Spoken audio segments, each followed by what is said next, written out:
All right, the Sort of Sports Podcast, episode 189, and this episode was live. We are now back at school, so we have to go live at Monday at 11 Eastern, so if you missed Late Night with Ryan this week, you can always go back and watch the full episode. I just cut the sports segment of Late Night with Ryan and decided to put it into the podcast form. This is now a Tuesday evening when I'm recording this. I'm going to upload the podcast for Wednesday morning. You may be asking, Ryan, I'm already listening to this. Why does this matter? Well, I am just saying, if you're interested in the comedy stuff we do with Jonathan later in Late Night with Ryan, you can go check that out on my YouTube channel, Ryan Klinger. Everything is always linked in the description. If you're listening to this on Apple podcasts or Spotify, it will be there, along with my Instagram, my TikTok page, and my Twitter. It's all linked right there. Other than that, the big thing I wanted to say is at the beginning of this episode, I actually started a live stream muted. Never had that before. I've recorded episodes of the podcast without my mic on, which was embarrassing. That was way back in the early days, Sort of Sports Podcast. That was tough. One time, back when I did the Big Salad with Quinn, we had to re-record the entire thing. That was rough. But anyways, so the first 5 minutes I've cut out, so when we reference the fact it was muted originally, and I thank Nate for letting me know, that's what that is from.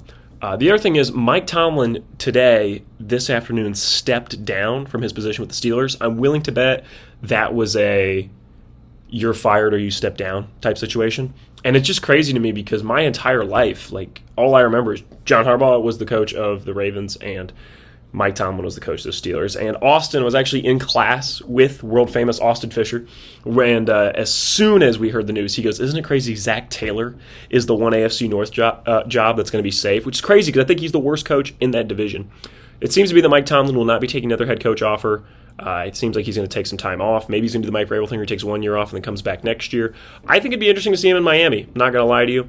But I talk about some of the head coaching stuff in the episode, so I'm going to leave the rest to past me. I was going to say future me, but it's future for you, past for me. Unless you already listened to the whole thing, you listened to it twice, which if so, thanks for bumping the numbers, but I appreciate you regardless how many times you listen. That's it for the intro. I will see you all next Monday at 11 Eastern, or you can just continue listening to the podcast form. But anyways, enjoy Sort of Sports Podcast.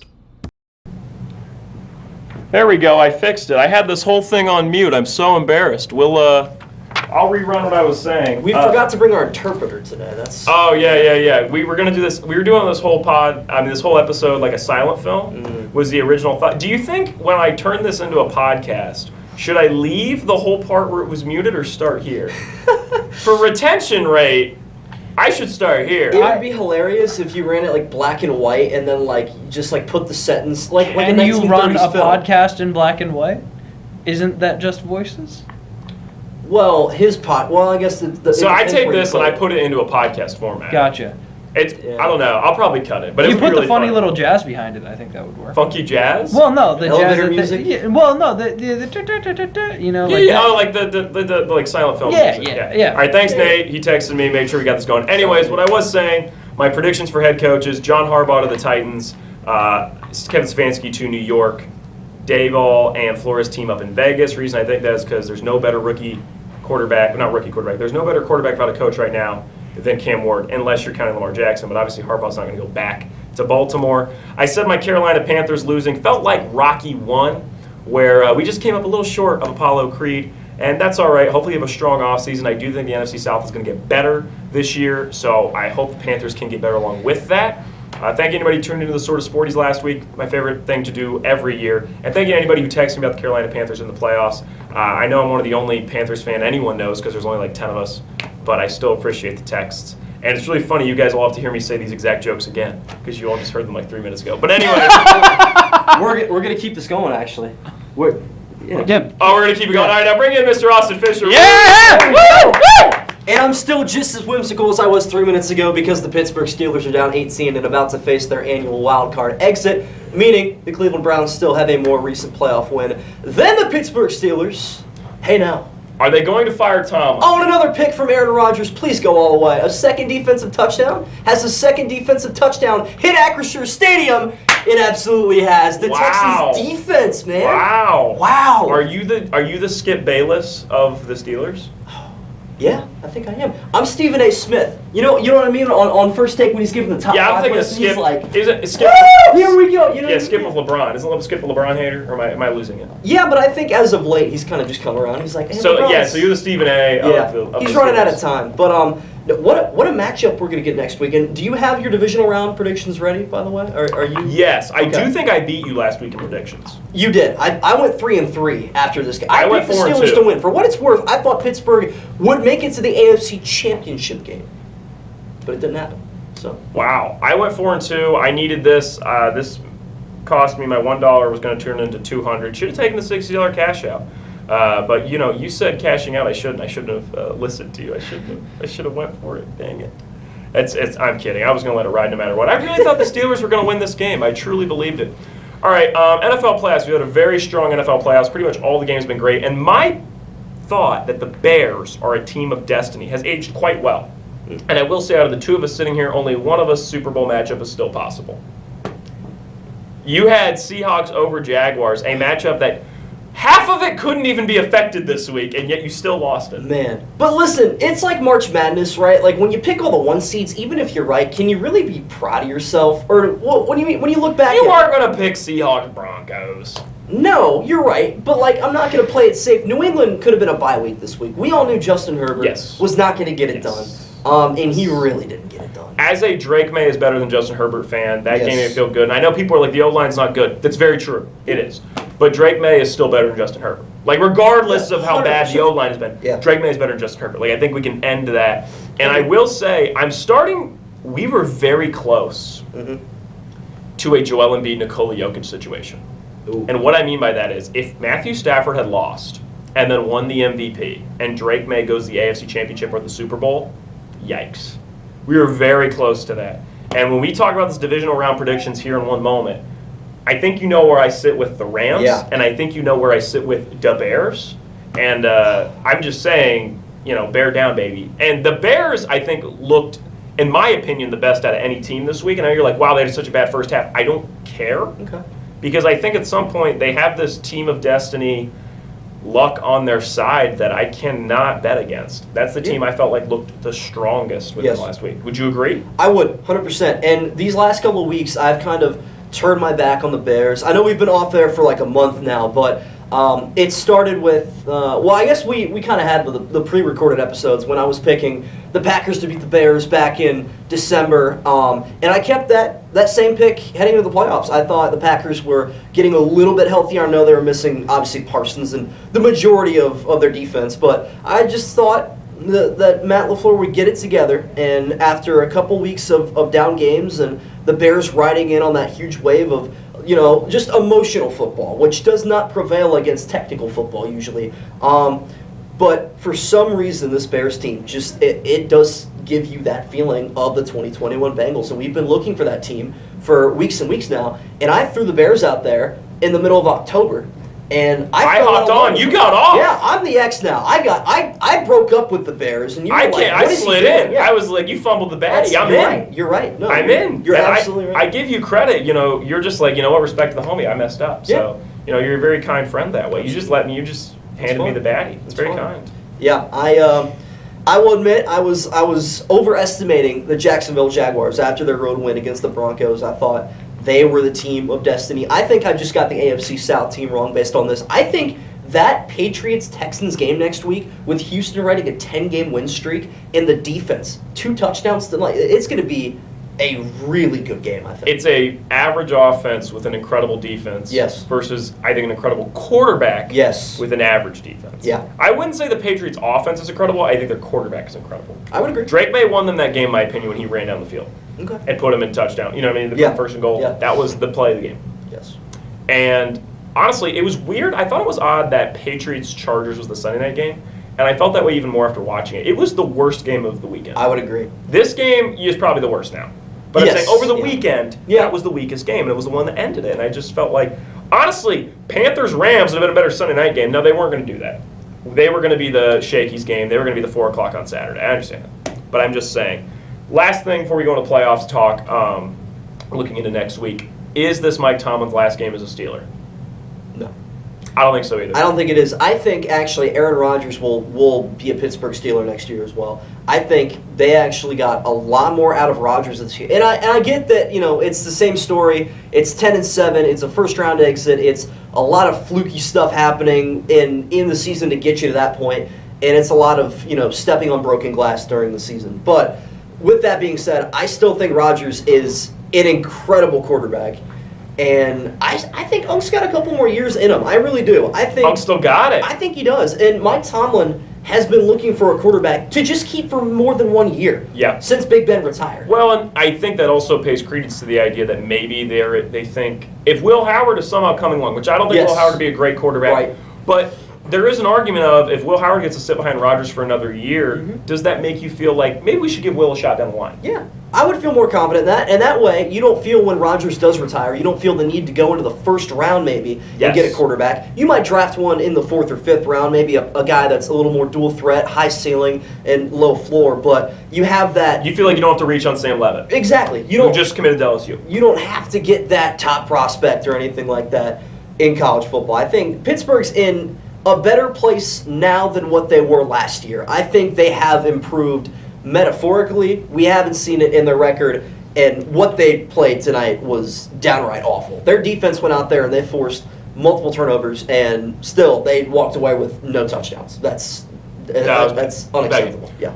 They got rid of Arthur Smith. They're bringing back Tomlin. Yeah, Arthur Smith. Tomlin or Smith is gone. One of them is Arthur gone. Smith has to go. He, in my opinion, is the embodiment of nepotism. I think his father owns FedEx. For those of you that don't know. And I think it's... How is that the embodiment of nepotism? I mean, his father moves things his whole life, and Arthur Smith can't move the ball to save his life. So I don't understand how that... That's a good point. That's a very good point. I'm really proud of that. I'm going to clip that immediately. I'm really proud of that one. That's really good. I like that. Jonathan, you're a great audience. Hope you know that. I think Arthur Smith will... And cast member. He'll be dealt into his father's hands, and he'll be shipped off back home, I think.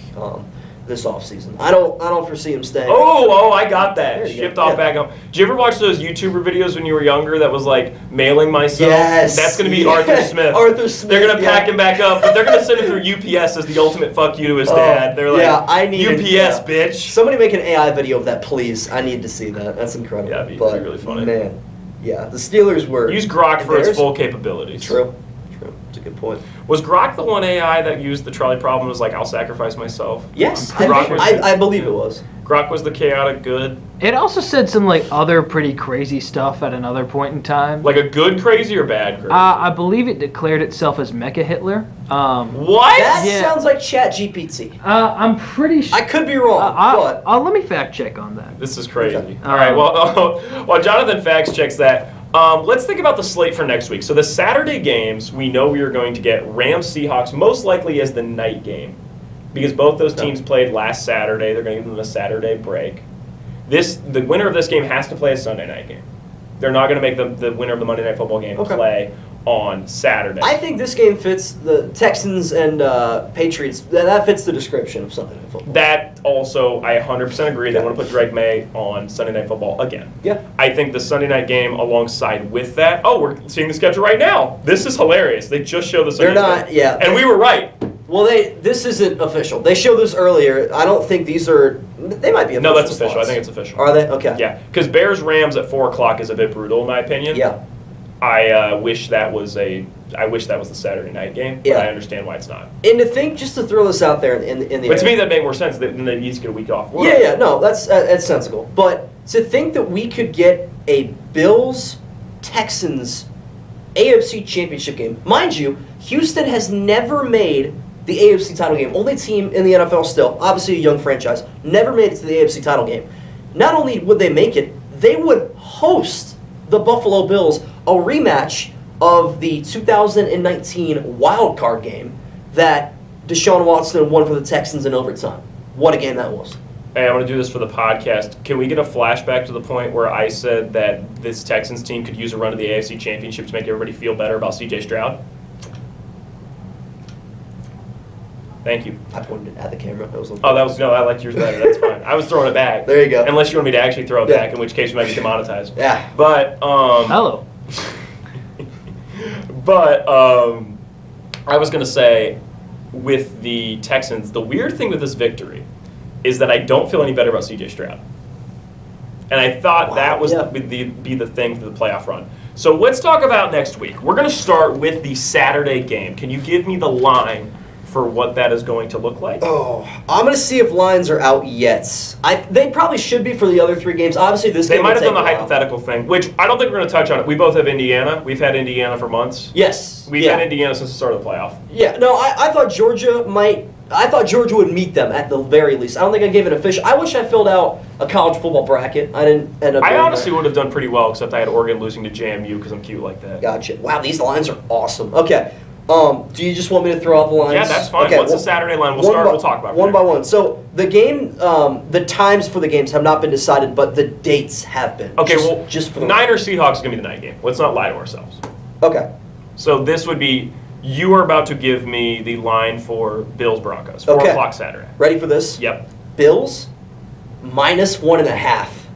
I'm not surprised. Wow, how about that? I think the Bills lines are constantly a little swayed in their opinion because they know people are going to bet them. It's the same thing with the Eagles. It's a popular team. They know people are going to bet it. That line could move to, I think, 2.5. Are you frantically texting people about this? I'm sorry. I have to post my annual Pittsburgh Steelers just to let them know. I'll show you, and I can show the camera as well. I post this every year. The Steelers? Okay, yeah, show the camera. I post it every year that the Pittsburgh Steelers lose. That's going to be reversed, I think, but that's okay. You can translate that pretty well. I'm a big fan of the Standard in Pittsburgh, Pennsylvania, and that is, again, the wild card exit Standard. Yes, it's a glorious one. It really is. But Jack Sawyer played a nice game. He did. I mean, that should have been Westerville, Ohio zone. That should have been the turning point. Yeah. And I thought it was. Yeah. I thought at that point, I'm like, oh, I'm going to win money. Yeah.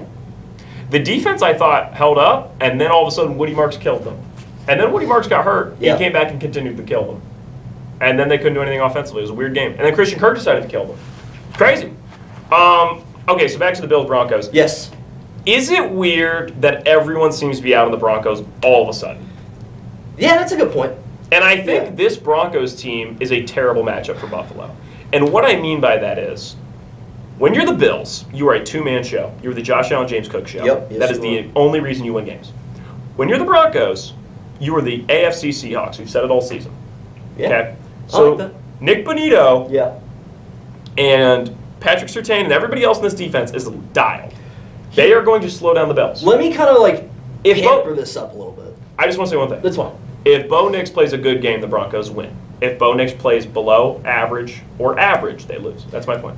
In my opinion, I don't think Bo Nix is the factor in this game, and I'll talk about that in a Really? minute. Okay. I think Seattle this year is like the Broncos offense, but like the Broncos defense last year. I think Denver had a much better defense last year than they do this year, in my opinion.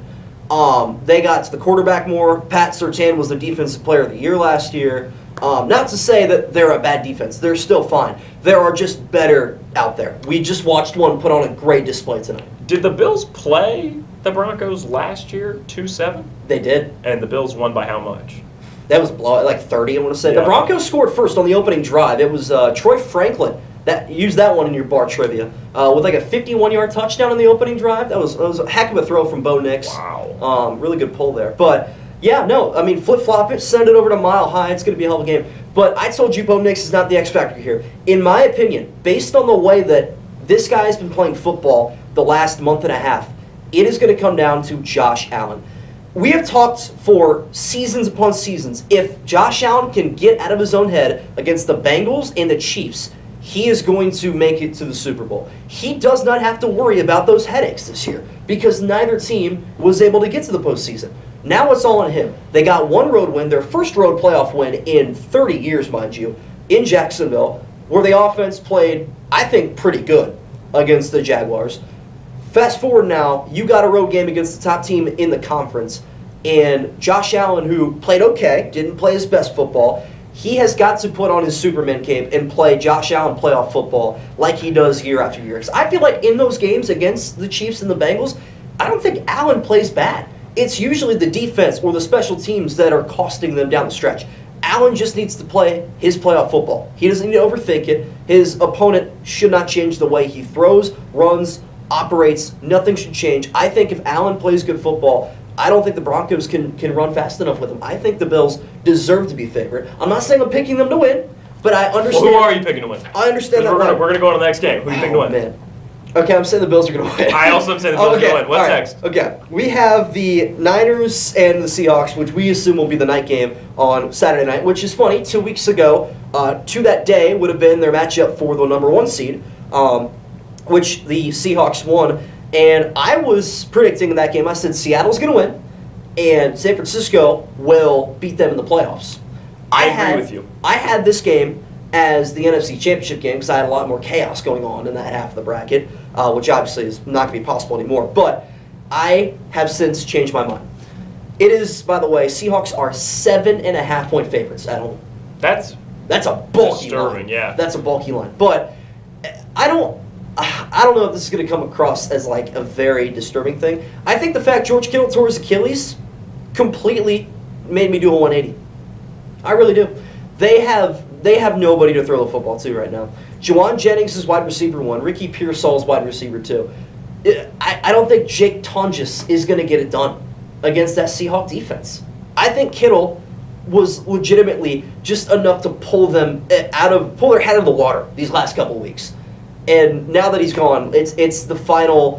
Who was it that tore his ACL walking on the field a couple Super Bowls ago for San Francisco? Oh my gosh! Yeah, I can't remember. Yeah. I cannot remember who it was. It's going to come to me in like 10 minutes, but that's. It wasn't Elijah Mitchell. No, regardless, though, I'm going to take Seattle to win this game. I have the Niners here. The argument of so and so got hurt, the Niners are screwed, has been the argument against them all year. That's a good point. So I'm not going to use it now. That's a I have good the point. Niners. Okay. What's next? I like that. Sunday, which they already have the line for this Texans-Patriots game. What is it? That was quick. Should be Patriots 2.5. -3. Good pull there, Klinger. Thank Okay. Patriots are 3-point favorites right now, which that line is definitely going to shift between now and Sunday. It'll go the Texans' way. I'm being serious. I would agree. It's going to come down to because people are going to watch this game and go 30-6. Yeah. Oh my gosh, that defense. Blah, blah, Yeah. blah. And I think the Patriots win this game. I think this is the Drake May. Okay. If Drake May does not win this game, Yeah. I think then this is low key the Jaden Daniels thing. Yes. Where it's like it was a great rookie year, great job. Next year's the definitive stamp.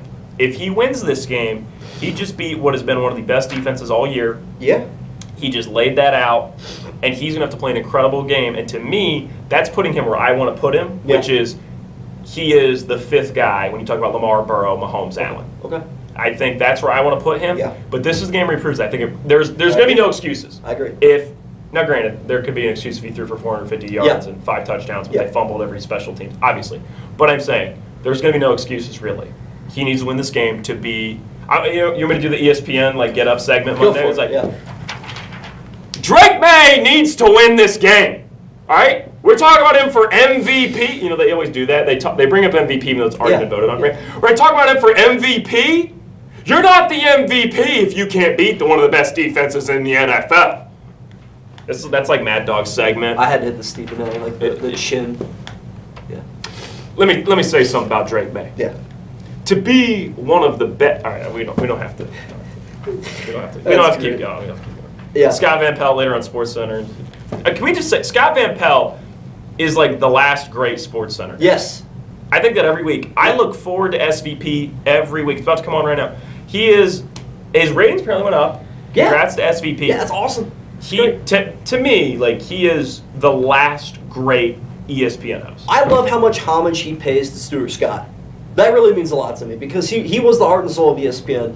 But not only that, he has my favorite segment in all of sports television, which is his Bad Beats segment. Bad Beats is fun. Bad Beats is incredible. There's it's good every week, but there are certain weeks where you're watching a college football game, that's happening in Boise, Idaho at 1:15 in the morning, and you're like, oh my goodness, they just fumbled at the end zone on the kickoff to cover the spread. This is going to be on Bad Beats. And you cannot wait. Yes. That sense of anticipation, when you see it and you know SVP is going to go, wait, where are you going? He's going to embellish it so much. It's going to be so good. I live for those moments. And I'm trying to think, a college basketball game in Hartford, Connecticut, Fordham College. Who was betting on Fordham plus 13.5? Nobody, except for like 12 people in the front row. And SVP's like, And oh, SVP's no! like, I want that one. I feel, but yeah, I was gonna say, Diane, dinner's not coming home tonight. Like, I love it. I love it so much. No, SVP is like, to me, it's like Bill Simmons is the podfather, and SVP is like the king of ESPN. Like, those are the last, not last, but I'm saying, those are the two. There he is. There's a guy. Right there, and they set him two accurate sure today, and I just think him and like Bill Simmons are like the LeBron and Jordan of sports for me. I mean, SVP, I think there's nothing like, we're getting really off top here, but I'm enjoying it. There's nothing better than like you fell asleep watching like a game like late in the summer. It's not because you don't really fall asleep watching football, but you fall asleep watching basketball sometimes late West Coast game. Yeah. And then you wake up at like 11:30 and it's SVP and it's like the intro. He's doing the thumb and he comes in and he's like, we just watched a barn burner there between the Thunder and the Nuggets down to the last 3 points. We're gonna have SGA here on the show in a second. And he like turns. It's almost like a late night show. It is. Has the vibes of like a late night show. Is it not called like, what is it? I think it's late night. Is it late? Late night with SVP? I thought. Late night Sports Center, maybe. Something like that. It feels like it's my Jimmy Fallon. This is what I live for. Yes. I love SVP. I look forward to it every week. I don't think it gets enough credit. Yeah. I think it's the best. It's like the best sports show on television. I agree. Man, for your point. Sports television it's kind of, I don't know. It's taking a downfall. You know, like around the horn. We do a live stream on YouTube. Around the Horn no longer exists. We have to acknowledge Sports Nation with like Martellus Bennett. What a show that was, by the way, back in the day. That was great. Do you remember? I'm sorry to cut you off. No, do you remember when they tried to do an Inside the NBA style show with football, and it was like, I think Randy Moss. That still and exists? some other guys? No, I don't think it's the same though. No, it's not. It's NFL Live now, isn't it? Yeah, they kind of retooled it. Yeah. But I just remember the best clip to ever come out of it. Mm-hmm.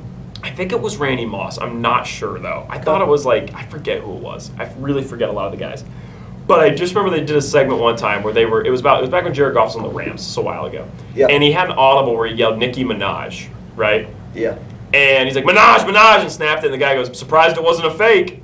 Hilarious joke. Like, just a hilarious joke. That's incredible. And they all started dying on the set. I was like, that's really funny. That's creative. That's good. All right, so let's, where were we even at? We were at Texans. Yes. You took the Patriots. I took Pats. Who you have? Give me the Houston Texans. Boo. I don't care if I'm writing. Here's the thing. You can say that this game is going to change people's minds. They have won 10 football games in a row. They are the 7th team. Are they just going to win the Super Bowl? They're the 7th team to start 0-3 and make the playoffs. Why would the wheels fall off now? I think the Patriots, and I know you're going to get upset for me saying this, I think the Patriots are a byproduct of a softer schedule. They are not a 14-3 team. They're not a playoff. They're not a team that deserve to miss the playoffs. They're more like a 10-7, 11-6 football team. They have, like, I truly have looked back at their schedule and I've gone, ew. They've had some stinkers. They have. They lost to the Raiders. But they've also had some great football games. They beat the Bills on Sunday Night Football week 4. They had to week 5. They had to beat the Bills. Week 5? I think it was. They had to get that done to get to that point. But again, I just think that team is too young right now. Mike Vrabel is the only one that could legitimately coach them in that position. You could argue the same with Houston, but here's the thing. They've been in the divisional round for 3 years in a row now. They know what it feels like to play in these games. They know what it feels like to play on the road in these games. They haven't hosted one of these divisional games yet. They know what it feels like. I agree. I just think Drake May's different. That's fine. And I believed this all season, and now push comes to shove. I want to bring up a point, by the way. In my opinion, if the only horses in the MVP race are all in the playoffs, put a hold on the voting. Don't cut the voting off at the end of the regular season. But it is a regular season award. But, okay, I get that. But, like, why does it have to be? Because when are you most valuable? When the lights shine brightest. When do they shine the brightest? In the playoffs. I get it. If Lamar Jackson this season had 40 touchdowns and 8 interceptions and he misses the playoffs because Tyler Luke misses that field goal and you're like, well, Lamar's out because Drake May and Matthew Stafford are both in the playoffs. I'm like, okay, maybe you gotta cut it off. But like right now, I just feel like there is no apparent winner. Stafford had a really bad December. Drake May, he's kind of been, consistently doing this thing, which has been fine, but the odds have been going up and down and up and down. He has not been fine. He's been electric. I don't know. He wasn't electric last night. You know what I mean? But like, he had a couple plays that had some static. That's fine. I felt that vibe, but You know what I mean? Like, I just wish they would extend the MVP voting. But regardless, Okay. we got to move It's on. an interesting point. I'm taking Houston in this game for what it's worth. Okay. Let's get to the last one. Okay, Rams-Bears. Wow. Wow, what a game. Okay, I'm gonna say just real quick. It's probably Rams 4.5. Rams 3.5. Damn it. That's a good lineup. Pretty close. That's a tough one because I feel like a lot of people would have been like, wow. Did I pick every underdog other than the Bills? I picked every underdog other than the Bills. No, the Patriots are favorite. Oh, Are you saying, yeah. Sorry, Patriots yeah. favorite. No, the Gosh. Bills are favorite too. Oh, yeah, I said other than Bills. My bad. Okay, so Yeah. I only You picked picked one. all the favorites. Yeah, okay. No, I did. Niners aren't favorites. Oh, that's right. You did pick Yeah, some. it's all right. It's all right. Here's my thing with the Rams. Yeah. I think their best football is behind them. I think Okay. the Bears are playing their best football right now, Yep. potentially in the last 2 quarters. Yep. I think the Bears have a team of destiny 2020 Bengals vibe. I think you're here with me. Come back on the baddie train, the Bears. Bear Okay. down. Also, Ben Johnson, leader of men. Oh my gosh. It's like you took, I already made a video about this. It's like you took the Dan Campbell, Yes. leader of men, Yep. and you mixed it with the super nerd genius. Yep. And you morphed it into one coach that just can't lose. Okay, there are your playoff times. It Texans Patriots Sunday at 3 p.m. Yeah, that's what we thought, right? That's what we just I thought that would be the night game. That had night game screaming all over it. But okay, to be fair, that's gonna be all right. But yeah, so Rams Bears, that'll be good. like- That should be the Sunday night game. I I'm happy agree. with that. I'm happy. I'm very excited for that game. Here's the thing: this Rams team. And my idea would be Patriots Bears, the 2 night games, but that's because that's my Super Bowl matchup. Right. So, yeah. That's fair. I think this Rams team, I agree with you. Their best football is behind them. I think when they blew that 16-point lead against Seattle, a part of them died on that football field. Yep. And Devontae Adams being unhealthy or a healthy scratch the last couple of weeks has not really helped me believe that their offense is the same as it used to be. You could argue that they scored 34 points on the Carolina Panthers. It's the 8-9 Carolina Panthers. We got to get over ourselves. That game should not have been as close as it was, and their defense really they didn't do well at all. Like, they probably should have lost that game. I think if that's Tampa Bay, they're losing. I really do. And, again, I think we're better than Tampa Bay, but that's fine. I think Tampa Bay's offense would have made them pay the price more. But Okay. you got to go to Chicago. Another road game for the Rams. And the Bears fans, they showed up. It's also going to be cold weather It will be. against a California indoors team. Whoa. That does play a factor. It does play a factor. I know, Jonathan, you're from California, but I'm telling you, data shows. I got nervous for this Texans-Steelers game because of the weather. I Yeah. really did. Yeah. I thought it would play a factor. Yeah. But And I'm saying right now with this Bears team, like I said, they're peaking late. Yeah. 2021 Bengals vibes. The Rams, if you're taking the Rams to, okay, I guess we'll put it like this. Yeah. I never like having faith in the team that the most casual fan, the dumbest person you know, if they think about their Super Bowl matchup, dumbest person you know would probably say Bills Rams or Bills Eagles. yeah. I never want to take 2 of those, like that team Yes. matchup. Okay. That's just like a rule of mine. So like last year, what was the dumbest person you know's matchup? Chiefs Eagles, and sadly that was the Super Bowl. Yeah. Right? 2 years ago, dumbest person you know Super Bowl. It's probably Chiefs Eagles again. Didn't happen. It was Chiefs Niners. Yeah. So I'm saying if the dumbest person you know Super Bowl matchup is Bills Rams, I'm not confident in both those teams, and the Rams is the one I'm not confident in. I thought it was weird. The public consciousness shifted and made the Bills they peaked too early team, and the Rams they're going to be the Super Bowl team. And I Yes. think it's actually the reverse. I agree. So you also have the Bears here? You're back on? I'm back on the bandwagon. I'm back. I'm coming home. LeBron James in 2014. I'm here. All right. I'm very excited for it. No, I think this game could easily go either way. I think of the games, I have the most difficulty picking this one probably, because I do think the Rams are a team that they could come out and the Bears have been a very comeback-friendly team, and the Rams they've had a couple blown leads this season, which is why I think this game is open to the same script that we have seen the Bears have the last couple of weeks. That being said, though, I could also see the Rams coming out here, getting up 14-0 early, and the Bears having a tough time moving the football. This, for the record, is my favorite coaching matchup of the year. Sean McVay and Ben Johnson, 2 of the younger Yep. head coaches in the NFL. Yep. Both are under 40. And they both, Sean McVay has that leader of men vibe too. Yeah. Underrated. I think you see the faux hawk, you see the like travel softball dad bod on Yep. him, and you think like, oh, this guy, the guys he's not taking his shirt off locker room cheering to the guys. Sean McVay got a flag years ago because he ran out in the field and celebrated a touchdown with his team. Sean McVay is a football guy. Yeah. So Sean McVay is also going to be an elite color commentator or halftime show guy whenever he decides to be. It's a really good. I could really see him in a suit for Fox right now. He is going to get paid millions of dollars by Fox. That's really good.